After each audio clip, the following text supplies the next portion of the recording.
공부만 잘하면 성공이 보장되던 시절이 분명 있긴 했다. 하지만 지금은 이른바 금수저, 부자 아빠라고 불리는 돈 많은 부모가 자녀의 성공을 보장하는 가장 확실한 방법임을 누구도 부정할 수 없다.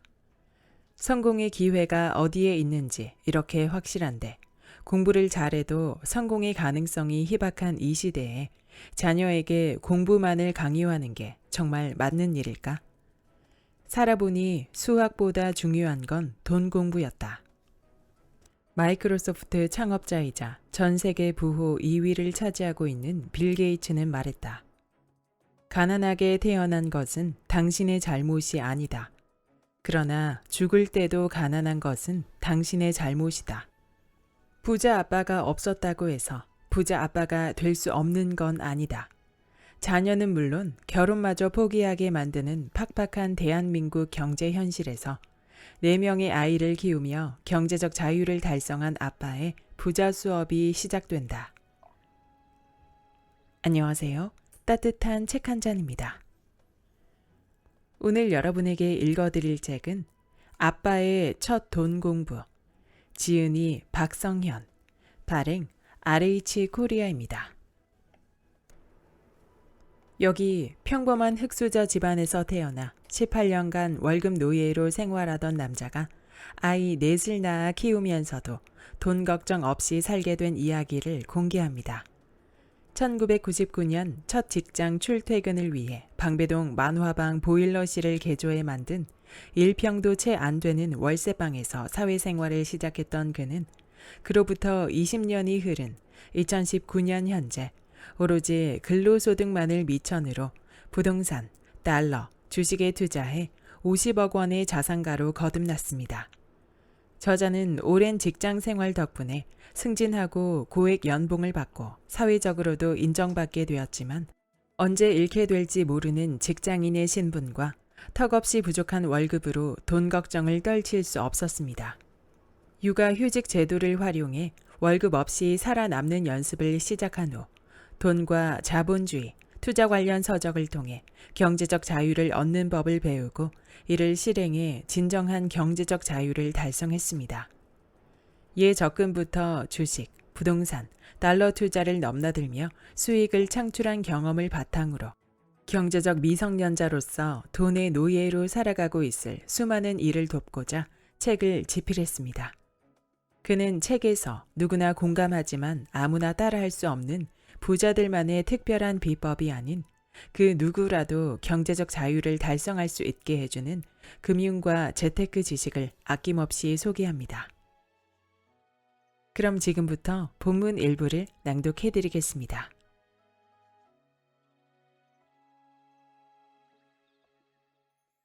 소비의 다운사이징은 재산의 업사이징.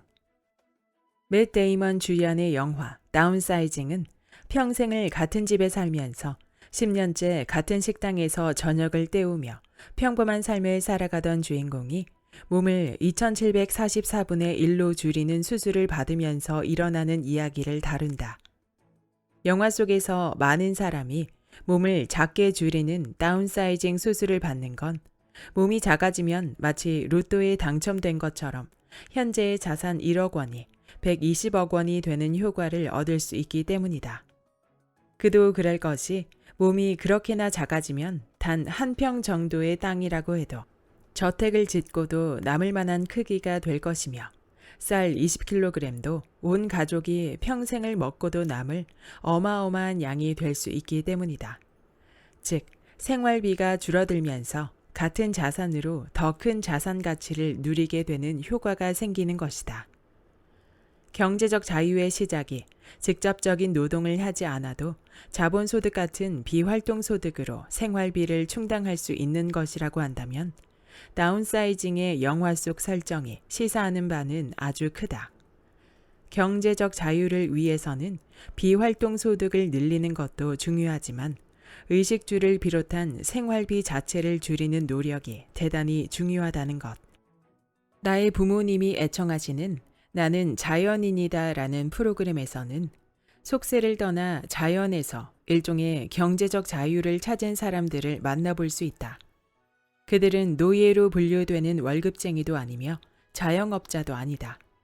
경제적 활동을 전혀 하지 않는 그들이 자유롭게 살아갈 수 있는 건 생활비가 제로에 가깝기 때문이다. 사실 엄청난 노력을 통해 비활동 소득을 만들어낸다고 해도 소비가 그 소득 규모를 넘어선다면 결국 경제적 자유를 얻지 못한다. 따라서 소비를 최소화하는 것이 더욱 많은 투자 자본을 만들어내는 행동임은 물론 동시에 경제적 자유를 달성하기 위한 목표 지점을 낮추는 역할도 한다는 걸 기억해야 한다.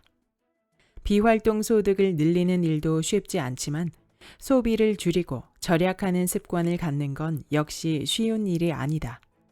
이미 현재의 소비 패턴이 습관으로 자리 잡았기 때문이다. 매일 스타벅스 커피를 석 잔 이상 마시며 행복해하던 사람이 경제적 자유를 얻기 위해 커피를 한 잔도 마시지 못하게 된다면 그에게 경제적 자유란 불행과 같은 일이 된다. 어쩌면 그는 그냥 노예로 살면서 커피를 마시는 삶에 더 큰 행복을 느낄 수도 있을 것이다. 효율적인 생산에 기술과 정보가 필요하듯 효율적인 소비에도 마찬가지다. 똑같은 냉장고가 인터넷 쇼핑몰과 백화점에서 다른 가격에 팔리고 있다는 것을 알아야 하며 대형마트의 휴점일 전날 저녁에는 신선식품을 할인해 판매한다는 것도 알아야 한다. 이 같은 절약으로 남긴 돈을 투자 자본으로 사용한다면 이는 다시 더 큰 수익으로 되돌아올 것이다. 매월 1만 원을 아끼는 건 어렵지 않지만 매월 1만 원의 자본 소득을 만들어내려면 연 이자율 2%의 정기 예금을 기준으로 700만 원이 필요하다는 사실을 기억하라. 다운사이징을 통해 부자가 되는 방법이 비단 영화 속에서나 가능한 것은 아니다.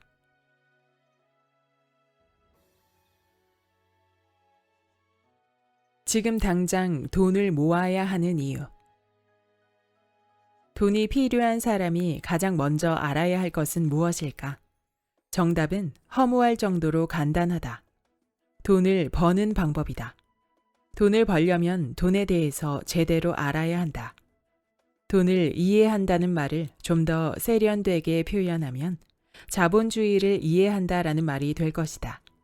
자본주의 사회에서 숨 쉬며 생활하고 있으면서도 자본주의의 본질을 이해하지 못한다면, 특히 자본주의 먹이사슬의 포식자가 되지 못한다면 머지않아 어려움에 직면할 수밖에 없다. 자본주의 사회에서 살아남으려면 어떻게 해야 할까?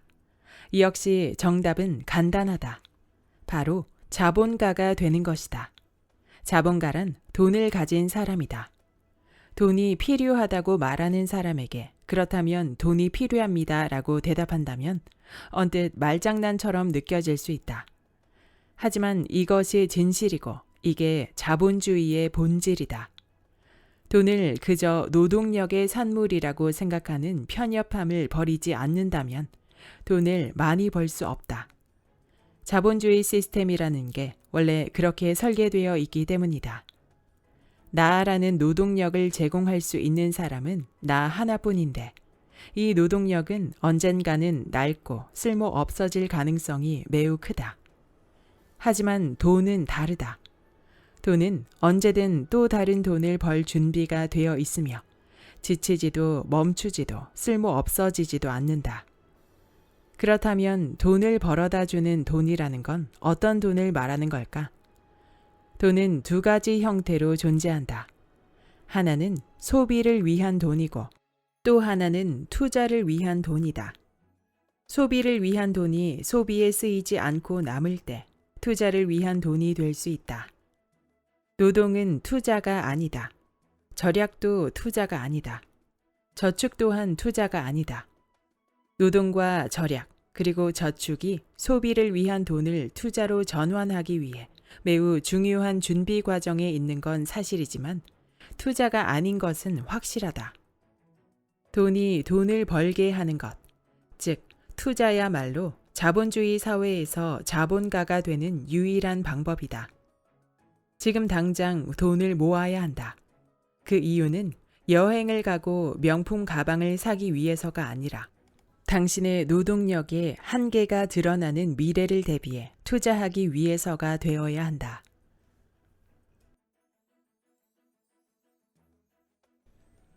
모든 것은 결국 돈 때문이었다.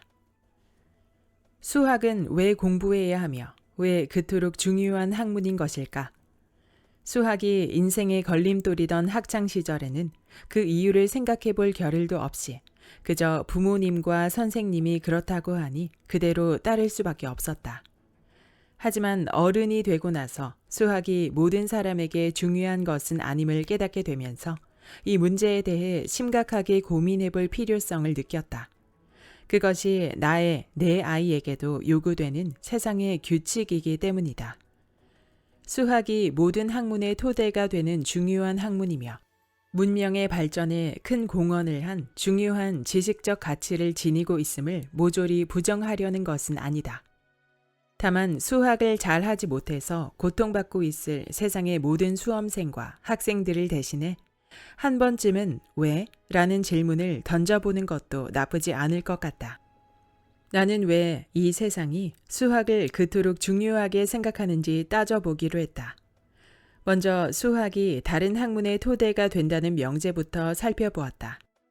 이른바 국영수는 좋은 대학에 진학해 사회가 원하는 인재가 되는 기회를 얻는데 중요한 학문이다.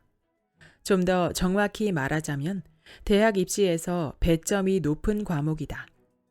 하지만 수학이 국어와 영어의 학문적 토대가 아니라는 것은 별다른 가설이나 검증 없이도 누구나 납득할 수 있을 것이다. 수학이 그토록 좋아하는 산술적인 관점에서 보면 중요한 3개의 과목 중 그 비중이 3분의 1에 지나지 않으며 직간접적인 연관성이 있는 교과 과정이라 해봤자 물리학이나 화학 정도, 그 외에 딱히 떠오르는 게 없다. 그런데도 사람들이 수학을 중시하는 이유를 경제적 관점에서 추론해보니 어느 정도 해답의 실마리가 보였다. 그것은 바로 수학과 관련된 교육의 경제적 가치다. 한번 정해진 규칙은 관성에 의해 눈덩이처럼 커지게 마련인데 수학 교육과 관련된 시장 규모는 현재 거대한 눈덩이가 되었다. 수학을 가르치는 수많은 선생님과 학원, 그리고 출판 교재들은 대학 입시에서 수학의 배점이 낮아지고 경제나 금융 같은 과목이 더 많은 배점을 차지하는 순간 말 그대로 망하게 된다. 어찌 보면 기득권이라고도 볼 수 있는 수학 교육 관련 종사자들의 입장에서는 사회적 요구로 인해 경제와 금융이 수학보다 더 중요한 지식 가치로 인정받는 순간 엄청난 경제적 타격을 입게 될 것이 분명하다. 여기에 약간의 궤변을 보태자면 사실은 수학보다 더 중요한 것이 수학의 경제적 가치이므로 사회는 경제나 금융보다 수학을 더 중요한 학문으로 여기는 것이다라는 역설적이고도 합리적인 의심을 할 수 있는 것이다. 이를 좀 더 이해하기 쉬우면서도 극단적으로 풀어보자면 나와 내 아들이 수학 때문에 스트레스를 받게 된 것은 모두 수학으로 돈을 버는 사람들 때문이란 결론에 이른다. 한 걸음 더 나아가 우리 아이들이 왜 좋은 대학에 가야 하는가에 대해서도 생각해 봤다. 현대 자본주의 사회에서 대학에 진학하는 이유를 학문적 성찰이나 자아 실현으로 포장하는 건 우스운 얘기가 된 지 오래다. 좋은 대학에 가야 하는 건 그것이 좋은 직장이나 좋은 직업을 얻기 위한 과정에 있기 때문이다.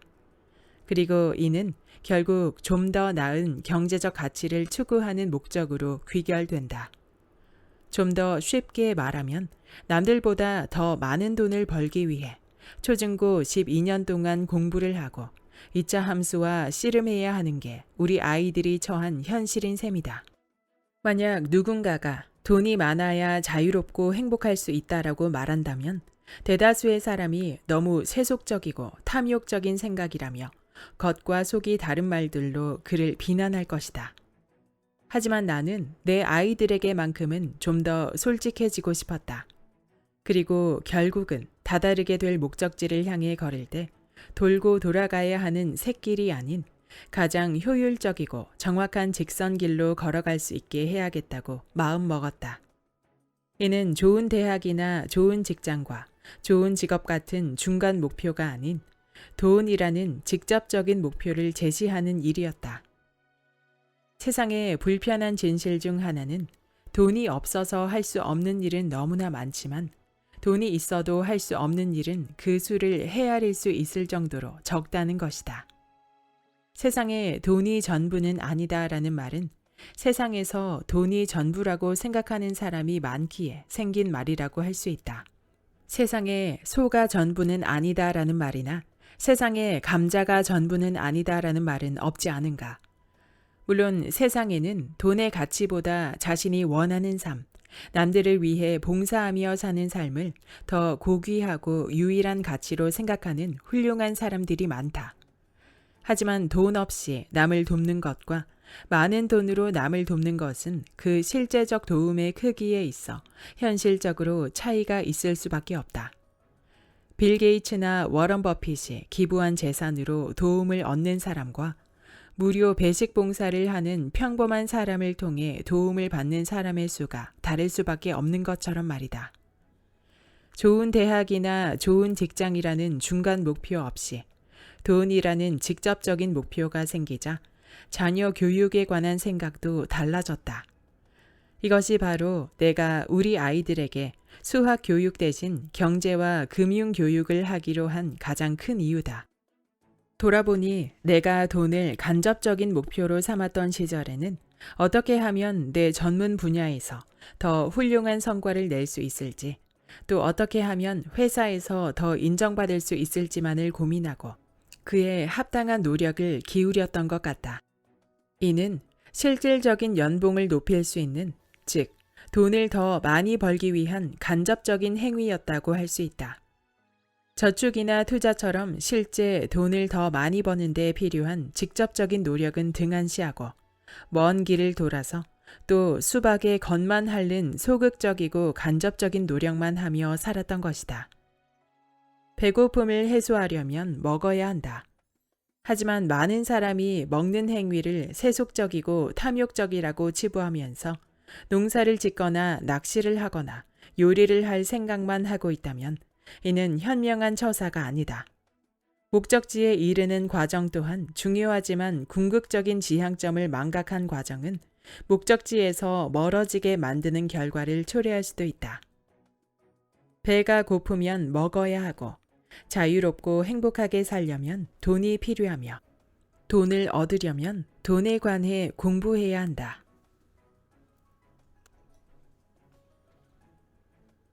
슬기로운 현금 사용법. 가격이 하락하는 부동산은 없다. 어느 부동산 재벌이 했다는 이 말에 일견 동의할 수밖에 없는 현실이다. 경기나 투기 과열에 따른 정부의 정책 변화 등으로 부동산 가격에 단기적인 하락은 있을 수 있지만 인플레이션을 고려해 장기적 관점에서 본다면 부동산 가격은 지금까지 계속 올라왔고 또 앞으로 오를 수밖에 없다. 수많은 경제학자가 인플레이션은 자본주의 사회에서 필수 불가결한 흐름이자 방향이라고 말한다. 경제 주기에 따라 단기적인 디플레이션 현상이 발생할 수는 있지만 큰 방향은 여전히 인플레이션이라는 사실엔 변함이 없다.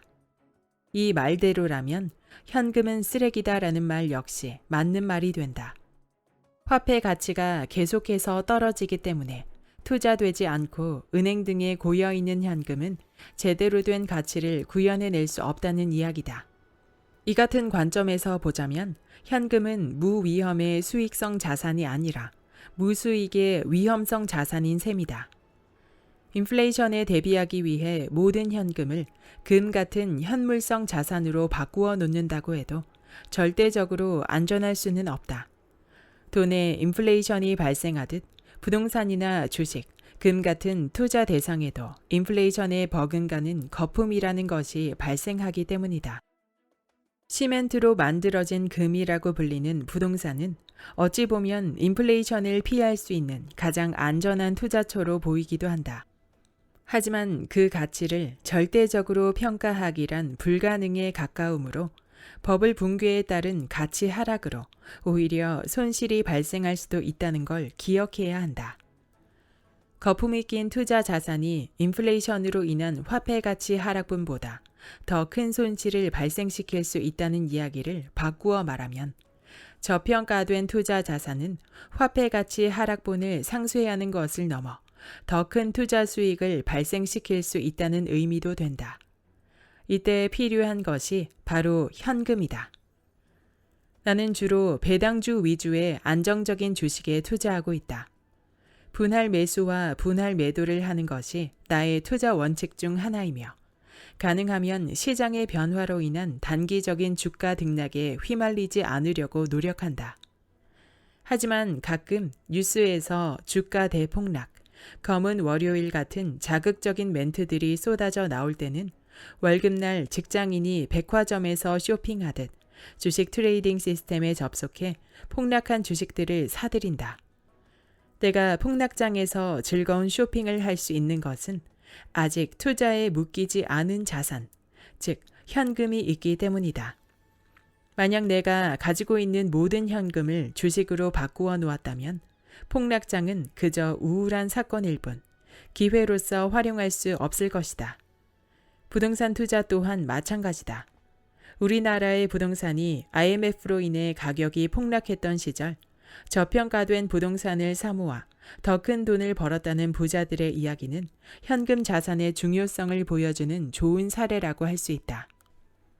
아무 일도 하지 않는 현금은 가치가 없지만 더 큰 일을 하기 위해 준비 중인 현금은 큰 가치를 지닌다.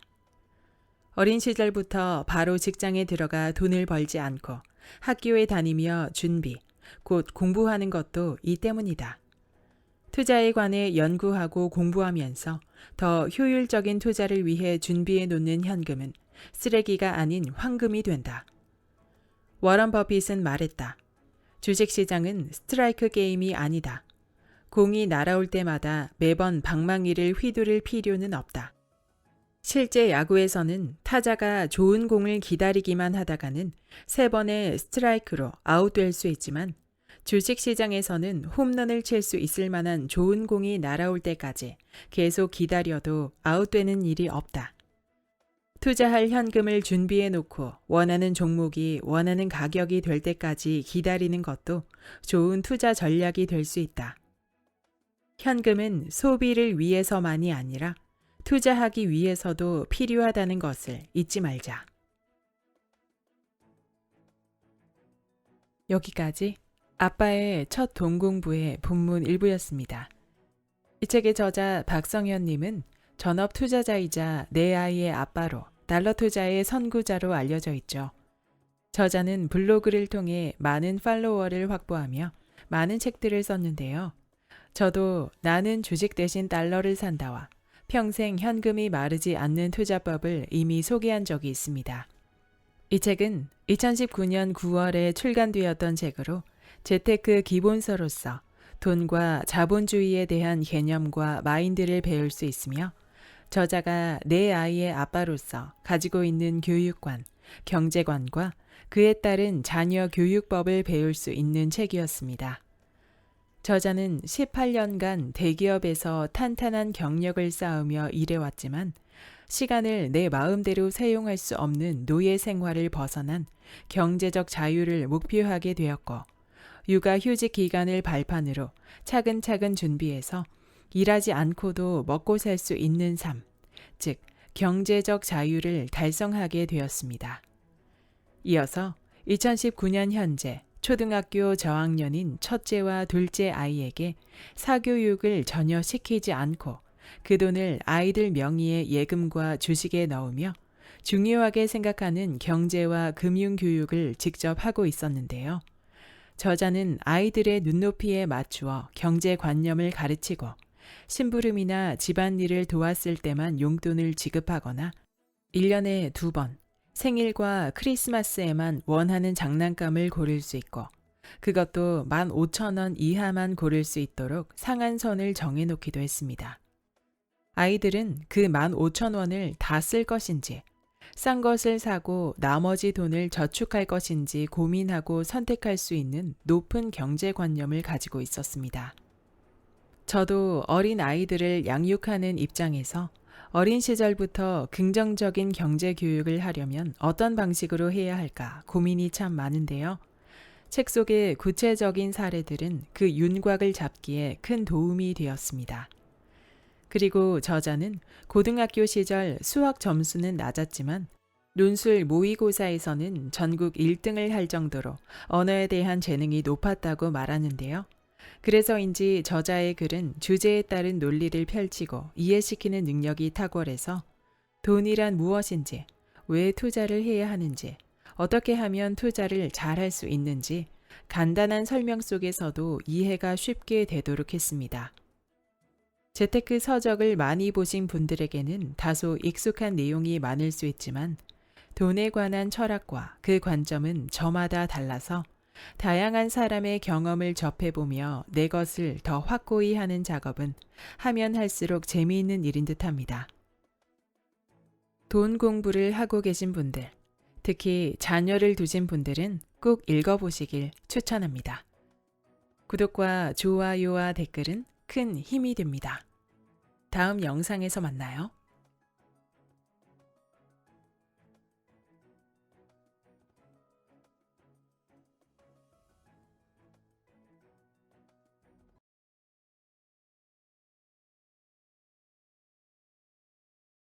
소비의 다운사이징은 재산의 업사이징.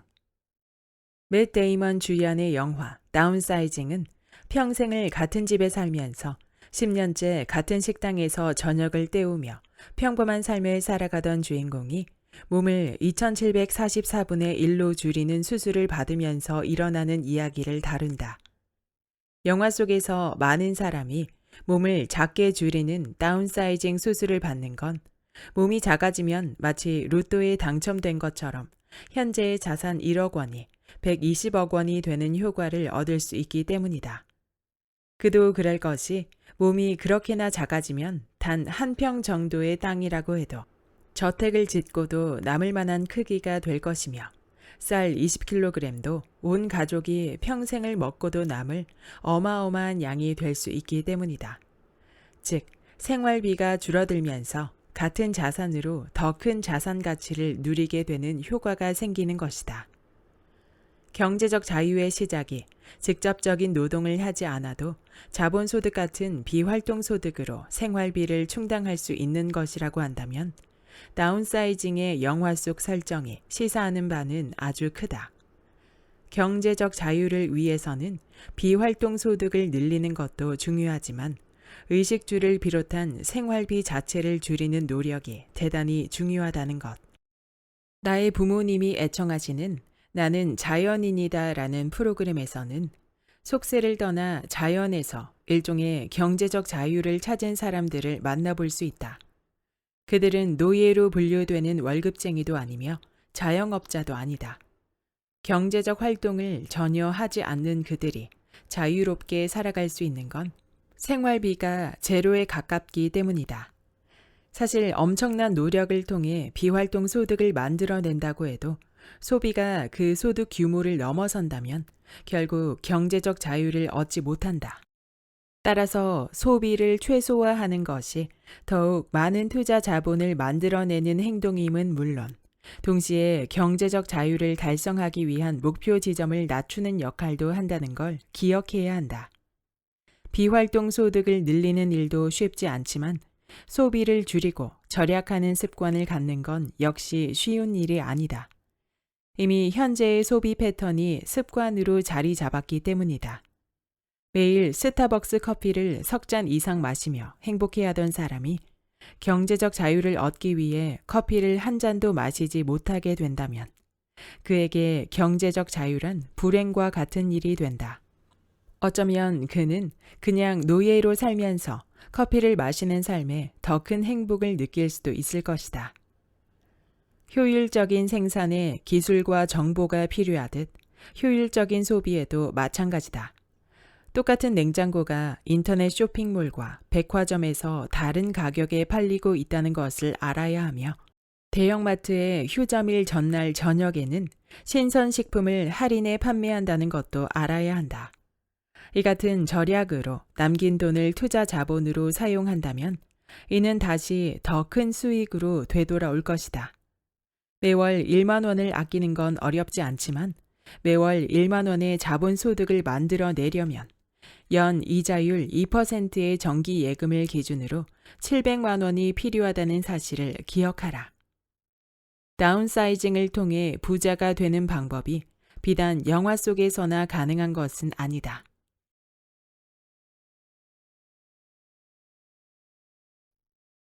지금 당장 돈을 모아야 하는 이유. 돈이 필요한 사람이 가장 먼저 알아야 할 것은 무엇일까? 정답은 허무할 정도로 간단하다. 돈을 버는 방법이다. 돈을 벌려면 돈에 대해서 제대로 알아야 한다. 돈을 이해한다는 말을 좀 더 세련되게 표현하면 자본주의를 이해한다라는 말이 될 것이다. 자본주의 사회에서 숨 쉬며 생활하고 있으면서도 자본주의의 본질을 이해하지 못한다면, 특히 자본주의 먹이사슬의 포식자가 되지 못한다면 머지않아 어려움에 직면할 수밖에 없다. 자본주의 사회에서 살아남으려면 어떻게 해야 할까? 이 역시 정답은 간단하다. 바로 자본가가 되는 것이다.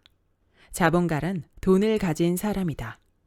돈이 필요하다고 말하는 사람에게 그렇다면 돈이 필요합니다 라고 대답한다면 언뜻 말장난처럼 느껴질 수 있다.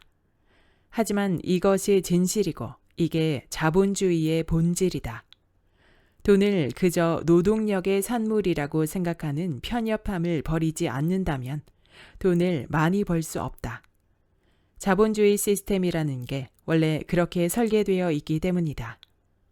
나라는 노동력을 제공할 수 있는 사람은 나 하나뿐인데 이 노동력은 언젠가는 낡고 쓸모 없어질 가능성이 매우 크다.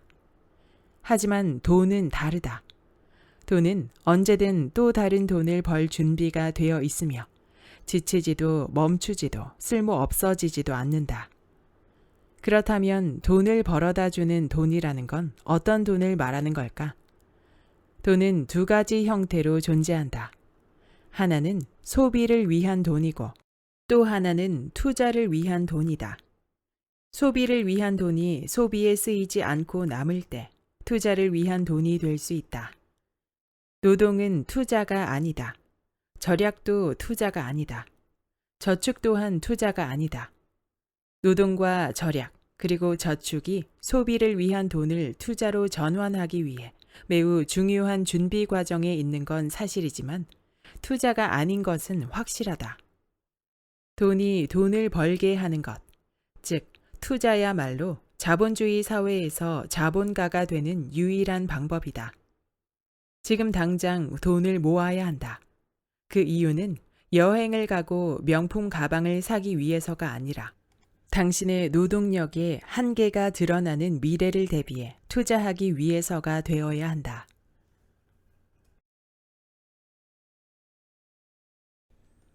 모든 것은 결국 돈 때문이었다. 수학은 왜 공부해야 하며 왜 그토록 중요한 학문인 것일까? 수학이 인생의 걸림돌이던 학창 시절에는 그 이유를 생각해 볼 겨를도 없이 그저 부모님과 선생님이 그렇다고 하니 그대로 따를 수밖에 없었다. 하지만 어른이 되고 나서 수학이 모든 사람에게 중요한 것은 아님을 깨닫게 되면서 이 문제에 대해 심각하게 고민해 볼 필요성을 느꼈다. 그것이 내 아이에게도 요구되는 세상의 규칙이기 때문이다. 수학이 모든 학문의 토대가 되는 중요한 학문이며 문명의 발전에 큰 공헌을 한 중요한 지식적 가치를 지니고 있음을 모조리 부정하려는 것은 아니다. 다만 수학을 잘하지 못해서 고통받고 있을 세상의 모든 수험생과 학생들을 대신해 한 번쯤은 왜? 라는 질문을 던져보는 것도 나쁘지 않을 것 같다. 나는 왜 이 세상이 수학을 그토록 중요하게 생각하는지 따져보기로 했다. 먼저 수학이 다른 학문의 토대가 된다는 명제부터 살펴보았다. 이른바 국영수는 좋은 대학에 진학해 사회가 원하는 인재가 되는 기회를 얻는데 중요한 학문이다. 좀 더 정확히 말하자면 대학 입시에서 배점이 높은 과목이다. 하지만 수학이 국어와 영어의 학문적 토대가 아니라는 것은 별다른 가설이나 검증 없이도 누구나 납득할 수 있을 것이다. 수학이 그토록 좋아하는 산술적인 관점에서 보면 중요한 세 개의 과목 중 그 비중이 3분의 1에 지나지 않으며 직간접적인 연관성이 있는 교과 과정이라 해봤자 물리학이나 화학 정도, 그 외에 딱히 떠오르는 게 없다. 그런데도 사람들이 수학을 중시하는 이유를 경제적 관점에서 추론해보니 어느 정도 해답의 실마리가 보였다. 그것은 바로 수학과 관련된 교육의 경제적 가치다. 한 번 정해진 규칙은 관성에 의해 눈덩이처럼 커지게 마련인데 수학 교육과 관련된 시장 규모는 현재 거대한 눈덩이가 되었다. 수학을 가르치는 수많은 선생님과 학원, 그리고 출판 교재들은 대학 입시에서 수학의 배점이 낮아지고 경제나 금융 같은 과목이 더 많은 배점을 차지하는 순간 말 그대로 망하게 된다. 어찌 보면 기득권이라고도 볼 수 있는 수학 교육 관련 종사자들의 입장에서는 사회적 요구로 인해 경제와 금융이 수학보다 더 중요한 지식 가치로 인정받는 순간 엄청난 경제적 타격을 입게 될 것이 분명하다. 여기에 약간의 궤변을 보태자면 사실은 수학보다 더 중요한 것이 수학의 경제적 가치이므로 사회는 경제나 금융보다 수학을 더 중요한 학문으로 여기는 것이다라는 역설적이고도 합리적인 의심을 할 수 있는 것이다. 이를 좀 더 이해하기 쉬우면서도 극단적으로 풀어보자면 나와 내 아들이 수학 때문에 스트레스를 받게 된 것은 모두 수학으로 돈을 버는 사람들 때문이란 결론에 이른다. 한 걸음 더 나아가 우리 아이들이 왜 좋은 대학에 가야 하는가에 대해서도 생각해 봤다. 현대 자본주의 사회에서 대학에 진학하는 이유를 학문적 성찰이나 자아 실현으로 포장하는 건 우스운 얘기가 된 지 오래다. 좋은 대학에 가야 하는 건 그것이 좋은 직장이나 좋은 직업을 얻기 위한 과정에 있기 때문이다. 그리고 이는 결국 좀 더 나은 경제적 가치를 추구하는 목적으로 귀결된다. 좀 더 쉽게 말하면 남들보다 더 많은 돈을 벌기 위해 초중고 12년 동안 공부를 하고 2차 함수와 씨름해야 하는 게 우리 아이들이 처한 현실인 셈이다.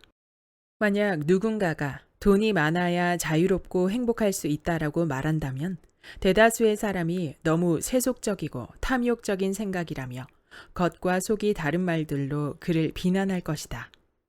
하지만 나는 내 아이들에게만큼은 좀 더 솔직해지고 싶었다. 그리고 결국은 다다르게 될 목적지를 향해 걸을 때 돌고 돌아가야 하는 샛길이 아닌 가장 효율적이고 정확한 직선길로 걸어갈 수 있게 해야겠다고 마음먹었다. 이는 좋은 대학이나 좋은 직장과 좋은 직업 같은 중간 목표가 아닌 돈이라는 직접적인 목표를 제시하는 일이었다. 세상의 불편한 진실 중 하나는 돈이 없어서 할 수 없는 일은 너무나 많지만 돈이 있어도 할 수 없는 일은 그 수를 헤아릴 수 있을 정도로 적다는 것이다. 세상에 돈이 전부는 아니다라는 말은 세상에서 돈이 전부라고 생각하는 사람이 많기에 생긴 말이라고 할 수 있다. 세상에 소가 전부는 아니다라는 말이나 세상에 감자가 전부는 아니다라는 말은 없지 않은가. 물론 세상에는 돈의 가치보다 자신이 원하는 삶, 남들을 위해 봉사하며 사는 삶을 더 고귀하고 유일한 가치로 생각하는 훌륭한 사람들이 많다. 하지만 돈 없이 남을 돕는 것과 많은 돈으로 남을 돕는 것은 그 실제적 도움의 크기에 있어 현실적으로 차이가 있을 수밖에 없다. 빌 게이츠나 워런 버핏이 기부한 재산으로 도움을 얻는 사람과 무료 배식 봉사를 하는 평범한 사람을 통해 도움을 받는 사람의 수가 다를 수밖에 없는 것처럼 말이다. 좋은 대학이나 좋은 직장이라는 중간 목표 없이 돈이라는 직접적인 목표가 생기자 자녀 교육에 관한 생각도 달라졌다. 이것이 바로 내가 우리 아이들에게 수학 교육 대신 경제와 금융 교육을 하기로 한 가장 큰 이유다. 돌아보니 내가 돈을 간접적인 목표로 삼았던 시절에는 어떻게 하면 내 전문 분야에서 더 훌륭한 성과를 낼 수 있을지, 또 어떻게 하면 회사에서 더 인정받을 수 있을지만을 고민하고 그에 합당한 노력을 기울였던 것 같다. 이는 실질적인 연봉을 높일 수 있는, 즉, 돈을 더 많이 벌기 위한 간접적인 행위였다고 할 수 있다. 저축이나 투자처럼 실제 돈을 더 많이 버는 데 필요한 직접적인 노력은 등한시하고 먼 길을 돌아서 또 수박에 겉만 핥는 소극적이고 간접적인 노력만 하며 살았던 것이다. 배고픔을 해소하려면 먹어야 한다. 하지만 많은 사람이 먹는 행위를 세속적이고 탐욕적이라고 치부하면서 농사를 짓거나 낚시를 하거나 요리를 할 생각만 하고 있다면 이는 현명한 처사가 아니다. 목적지에 이르는 과정 또한 중요하지만 궁극적인 지향점을 망각한 과정은 목적지에서 멀어지게 만드는 결과를 초래할 수도 있다. 배가 고프면 먹어야 하고 자유롭고 행복하게 살려면 돈이 필요하며 돈을 얻으려면 돈에 관해 공부해야 한다.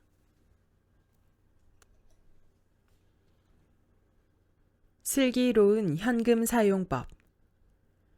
가격이 하락하는 부동산은 없다. 어느 부동산 재벌이 했다는 이 말에 일견 동의할 수밖에 없는 현실이다. 경기나 투기 과열에 따른 정부의 정책 변화 등으로 부동산 가격에 단기적인 하락은 있을 수 있지만 인플레이션을 고려해 장기적 관점에서 본다면 부동산 가격은 지금까지 계속 올라왔고 또 앞으로 오를 수밖에 없다.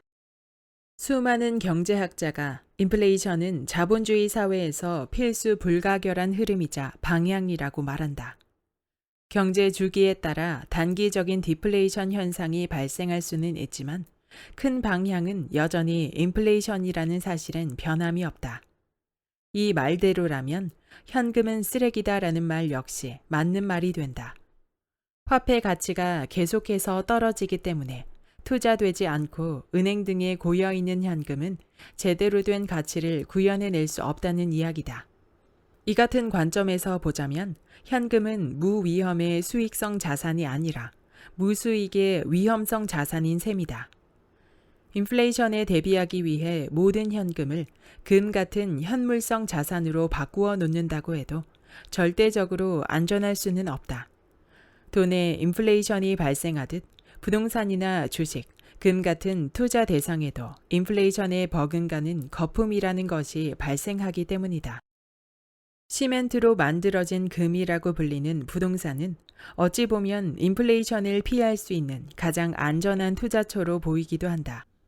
하지만 그 가치를 절대적으로 평가하기란 불가능에 가까우므로 버블 붕괴에 따른 가치 하락으로 오히려 손실이 발생할 수도 있다는 걸 기억해야 한다.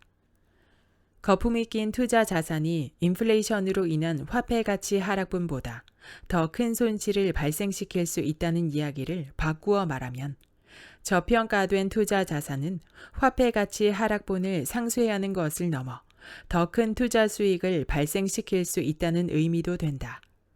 이때 필요한 것이 바로 현금이다. 나는 주로 배당주 위주의 안정적인 주식에 투자하고 있다.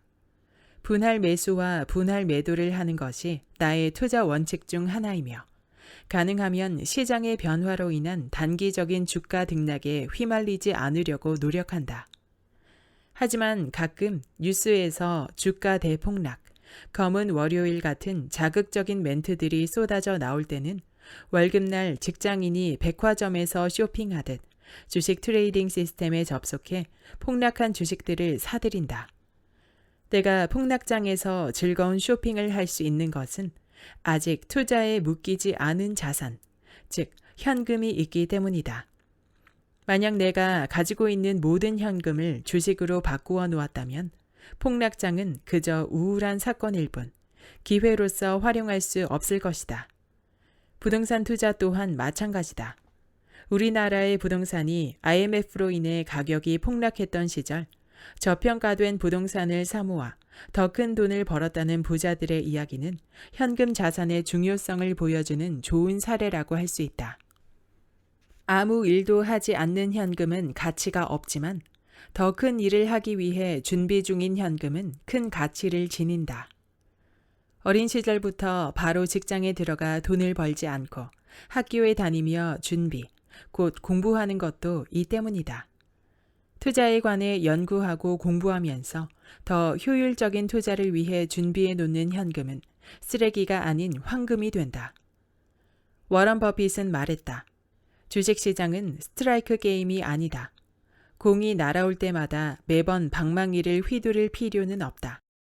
실제 야구에서는 타자가 좋은 공을 기다리기만 하다가는 3번의 스트라이크로 아웃될 수 있지만 주식시장에서는 홈런을 칠 수 있을 만한 좋은 공이 날아올 때까지 계속 기다려도 아웃되는 일이 없다.